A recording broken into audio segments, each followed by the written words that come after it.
ఇదిగో 2 కుటుంబాల వాళ్ళం వెళ్ళాం కాబట్టి 2 కుటుంబాల వాళ్ళం సమానంగా వాటా పంచుకోవాల్సిందే. సమానంగా ఎలా పంచుకుంటావయ్యా? మా ఇంట్లోంచి వచ్చింది 3, మీ ఇంట్లోంచి వచ్చింది 2, కాబట్టి మొత్తం 5 వాటాలు వేయాలి. మాకు 3, మీకు 2. మనిషికో వాటా రావటం కరెక్ట్ అయ్యా. అదిగో ఎవరో పెద్ద మనిషి చెప్తున్నాడు, అదే కరెక్ట్. ఇప్పుడు 2 కుటుంబాల వాళ్ళు వెళ్ళారు కదా దొంగతనానికి. అవునండి, మా ఇంట్లో నుంచి 3, వాళ్ళ ఇంట్లో నుంచి 2. అసలు ముంబై ఎక్స్ప్రెస్ పడిపోయిందని ఎవరు చెప్పారండి? నేను చెప్పానండి. ఫస్ట్ దొంగతనం గురించి చెప్పింది నేను కాబట్టి నాకు వాటా ఎక్కువ ఇవ్వాల్సిందే. కరెక్ట్. ట్రైన్ పడిపోయిందని ముందు వీడు చెప్పాడు కాబట్టి వీడికి ఇదిగో ఎక్స్ట్రా వాటా. అసలు నువ్వెవరవయ్యా మా వాటాల మధ్యలో కలెక్ట్ చేసుకోవడానికి? జార్జ్ బుష్నయ్యా. ఎవడైతే నీకేంటి, న్యాయం చెప్పడానికి ఎవడైతే ఏంటి, బిన్ లాడన్ కూడా చెప్పొచ్చు.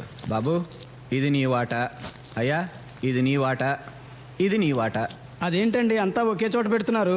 ఏ ఇది ధర్మంగా లేదా? అయితే పెద్ద మనుషుల్ని పిలుద్దాం. ఇంకా పెద్ద మనుషులు ఎవరయ్యా? ఒరేయ్ వీళ్ళు నిజమైన దొంగల్లాగా ఉన్నారా? న్యాయంగా అంట పంచండ్రా.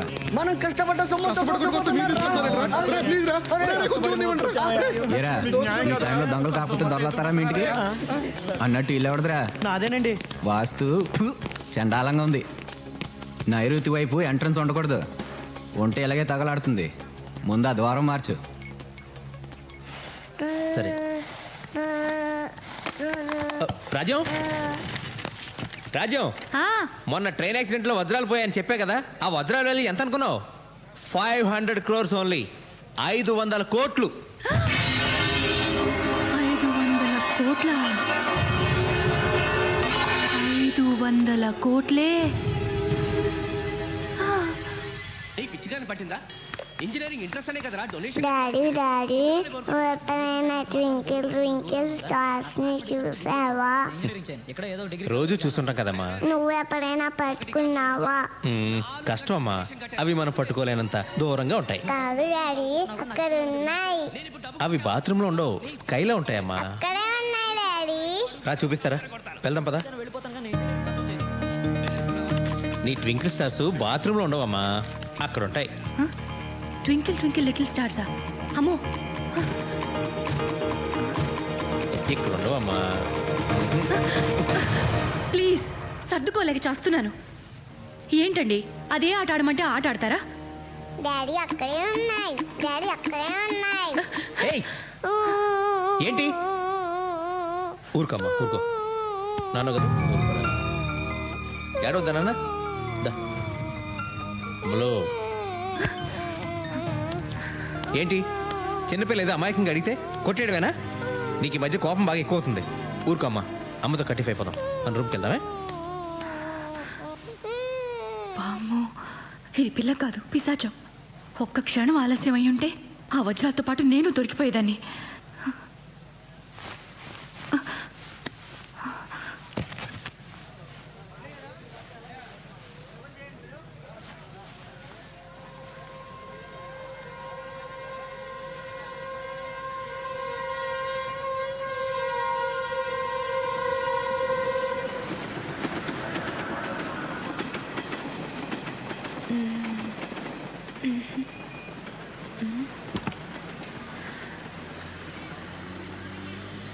ఎస్,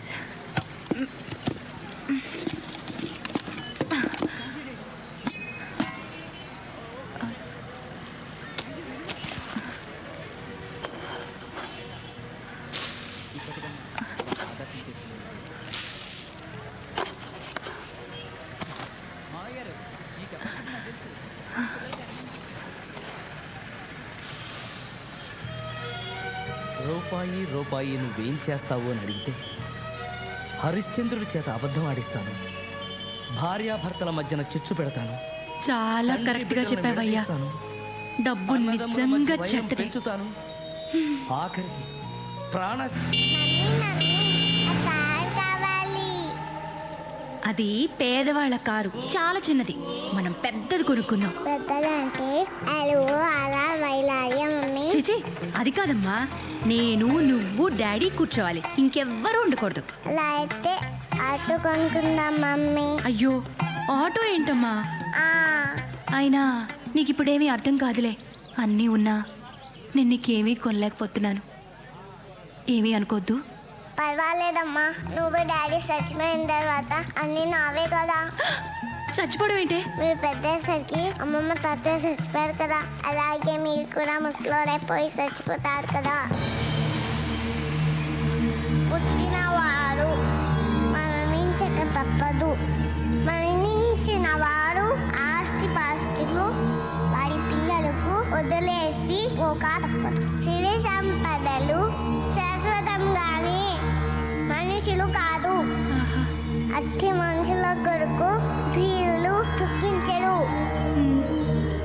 నీకప్పుడే ఎన్ని తెలివితేటలు పుట్టుకొచ్చేసాయి నా బంగారం. బంగారం కాదు, వజ్రం. అంటే మేము ఆటో కొనుక్కుంటున్నాం. ఆటో ఏం కర్మమ్మా, మీ డాడీని అడిగితే ఏకంగా కారే కొనిస్తారు. నీకు ఈ విషయం తెలీదా? ఏంటి? వీళ్ళ డాడీ మొన్నే కారు కొన్నాడు. అవునా? ఎక్కడుంది? ఆఫీస్ కేసుకు వెళ్ళారా? అదిగో అక్కడుంది. వీళ్ళ సంపాదనతో కారు కొనాలంటే ఈ జన్మ కాదు, వచ్చే జన్మ కూడా సరిపోదు. ఏమోనే రాజ్యం, మొన్నటిదాకా నేను టీవీ సీరియల్సే చూసేదాన్ని. ఈ ట్రైన్ యాక్సిడెంట్ తర్వాత అన్ని న్యూస్ ఛానల్సే చూస్తున్నాను. ఏ ఆ వజ్రాల ఆచూకీ తెలుస్తుందనా? హా, తెలిస్తే మాత్రం ఏం ప్రయోజనం? మనకిస్తారా ఏంటి? మరి ఎక్కడైనా ట్రైన్ యాక్సిడెంట్స్ అయ్యేమో అని చూస్తున్నాను. ట్రైన్ యాక్సిడెంట్స్ రోజు అవుతాయా ఏంటి? నీ వెర్రి గాని. నా మాట విని నువ్వు ఈ ట్రైన్ల మీద ఆధారపడడం మానేసి మీ పెదమావ గారి చావు కోసం పూజలు పునస్కారాలు మొదలుపెట్టు. ఫలితం ఉంటుంది. నువ్వు చెప్పింది నిజమే రాజ్యం. మా పెద్దమావ గారు పోవటం గ్యారంటీ. అప్పుడు నీకు కూడా కోటి ఇస్తాలే. ఇప్పుడు కొంచెం పెసరపప్పు అప్పెట్టవా? కొంచెం అదే నిండుగా. చాలా మంచిది. అమ్మయ్య, ఓ పని అయిపోయింది. ఓ పోసేసుకోవడం కాదు, నిన్ను గౌరవించి నీకు పెద్దరికం ఇచ్చి భోగిలకు పంపిస్తే ఇదా నువ్వు చేసిన పని? నేనేం చేస్తానయ్యా? ఏ సూట్ కేసులో ఏముందో నాకు ఎలా తెలుస్తుంది? ఎలా తెలుస్తుందండి? ఎలాగోలా తెలుసుకోవాలి. రా చెప్తాను, రా. అరే, నువ్వు తెలుసుకుంటావన్న నమ్మకంతోనే నేను నిన్ను భోగిలోకి పంపించింది. నేను వెళ్ళాక తెలుసుకుంటావన్న ఆ నమ్మకంతోనే మన మేనేజ్మెంట్ నేను క్రైమ్ రిపోర్ట్ చేసింది. నన్ను చేయలేదే? వదిలేరా, మనకు ప్రాప్తం లేదనుకో. నోర్మయ్య, నువ్వు చేయాల్సిన పని చేసి ఇప్పుడు భగవంతుడు అదృష్టం ప్రాప్తం అని చెప్పి తప్పించుకోకు. నీ తప్పు నువ్వు ఒప్పుకుని తీరాలి. నీ తప్పు వల్ల నువ్వు నష్టపోతే నాకు ఓకే, కానీ నీ తప్పు వల్ల నాకు కోట్ల రూపాయల నష్టం వచ్చింది కదరా. నాకు నష్టం కలిగించే హక్కు నీకు ఎవరు ఇచ్చారా? I want an answer. Sorry sir. ఎన్నిసార్లు చెప్తావరా? బోర్ కొట్టడం లేదా? మీకు బోర్ కొట్టినా సరే ఆ సూట్ కేసు దొరికిన తర్వాత నా సగం నాకు ఇచ్చేయండి సార్. అయిందా? అయిపోతే పాస్ పోసుకొస్తా. ఎన్నిసార్లు పోతున్నాడేంటి?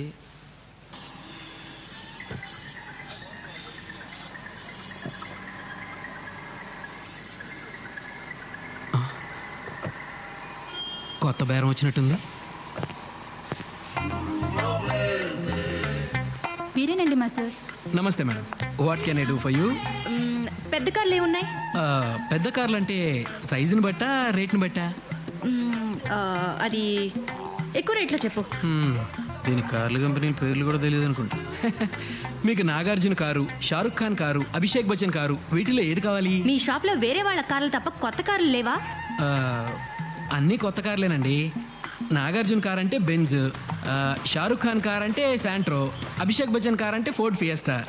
వీటిలో మీకు ఏది కావాలంటే అది సెలెక్ట్ చేసుకోండి. ₹1,00,00,000 కారు ఉందా?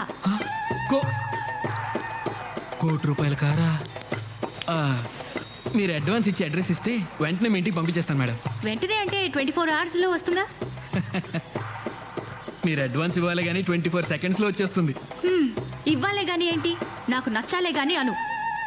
నాకు నీ ఫేస్ నచ్చలేదు, నీ కారు నచ్చలేదు. మీకు మా ఫేస్లు ఎందుకు నచ్చుతాయి? మీదంతా నాగార్జున అమితాబ్ బచ్చన్ రేంజ్ కదా. పొద్దున్న యదవ బేరం.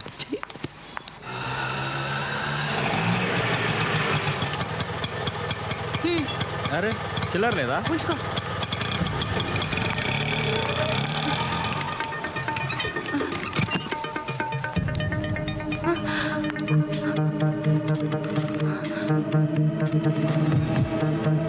అయ్యయ్యో.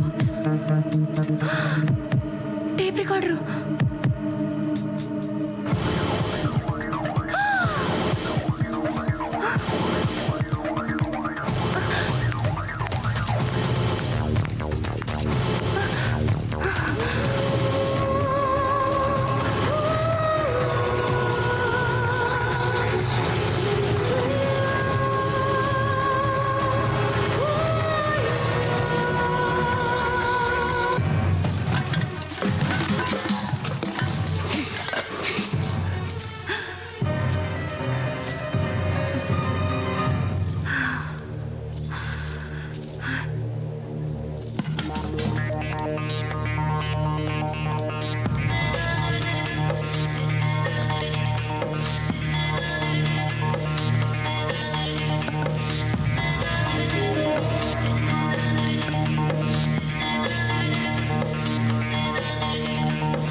తర్వాత వెల్కమ్ బ్యాక్. ప్రఖ్యాత రైలు దోపిడీదారుడు సత్యమూర్తి గారి ఇంట్లో నేటి సాయంత్రం దొంగతనం జరిగింది. అయితే దొంగతనానికి వచ్చిన ఆ మూర్ఖుడు వంటగదిలో బియ్యపు డబ్బాలో దాచిన 500 కోట్ల రూపాయలు విలువ చేసే వజ్రాలు ముట్టుకోకుండా వదిలేసి ముందు గదిలో ఉన్న ముష్టి టేప్ రికార్డర్ ఎత్తుకుపోయాడు. ఇంత పనికి మాలిన ఆ దొంగ పెళ్ళాం పిల్లల్ని ఎలా పోషించగలడని సత్యమూర్తి గారి సతీమణి శ్రీమతి స్వరాజ్యలక్ష్మి గారు వాపోయారు. హలో ఏమండి, మన ఇంట్లో దొంగతనం జరిగింది. మన ఇంట్లోనా? నేను బజార్కి వెళ్ళినప్పుడు ఇంట్లో దొంగలు పడ్డారు. టేప్ రికార్డర్ ఎత్తుకుపోయారండి. Oh my God. సరే, నేను పోలీస్ స్టేషన్కి వెళ్ళి కంప్లైంట్ ఇస్తా. ఓకే. ముష్టి టేప్ రికార్డర్. మనకింతకు ముందు ఇన్ని ఐడియాస్ లేవు. ఆస్తులు వచ్చాయి, ఐడియాలు వచ్చేస్తున్నాయి. Very good Swarajyalakshmi, very good. Suit case ఏమన్నా దొరికేట్టుందా లేదా? అది దొరికేట్టుందో లేదో తెలియదు కానీ మీ నాన్న మాత్రం అపోజిషన్ పార్టీకి దొరికేట్టున్నాడు. అది నిజాలు ఈ మధ్యన ఆ మాట వినట్లేదు సార్. మీ పార్టీ గొడవ పక్కన పెట్టండి. డైమండ్స్ పోయినప్పటి నుండి నేను పార్టీలు చేసుకోలేకపోతున్నాను. నా గోల్ ఎవరితో చెప్పుకోవాలి? అమ్మా, నువ్వు ఏదో అడగాలనుకుంటున్నావు కదా, అడిగేసేయి, లేకపోతే ఫ్లో మిస్ అవుద్ది. అసలు సూట్ కేసు ఎందుకు దొరకట్లేదు? ఎందుకంటే అదే సూట్ కేసు నీకు దొరికింది అనుకో, తిరిగిస్తావా? ఇవ్వవు కదా, అందుకని. అసలు ఆ సూట్ కేసు ఎవరి దగ్గర ఉందోనైనా తెలుసా? నువ్వెవరితో తిరుగుతున్నావో ఎవరికైనా తెలుసా? సొంత సొమ్మునే కాపాడుకోలేని వాడివి దేశాన్ని ఏ రకంగా కాపాడగలవు నాన్న? అసలు ఆ రైలు ప్రమాదం జరగడానికి, రైల్లో దొంగతనాలు దోపిడీలు జరగడానికి ఆ రైల్వే మంత్రిదే బాధ్యత కాబట్టి ఆ సూట్ కేసు వాడిని పట్టుకురమని చెప్పండి అన్నారు. ఆంధ్రప్రదేశ్ నుంచి అసమ్మతి వర్గం దిగింది సార్. కాళ్ళ మీద పడిపోతాం, అపాయింట్మెంట్ కావాలంటున్నారు సార్. చిచ్చి, ఏం పదవయ్యా, ఏడవడానికి కూడా టైం దొరకట్లేదు. సరే రమ్మను. Okay sir.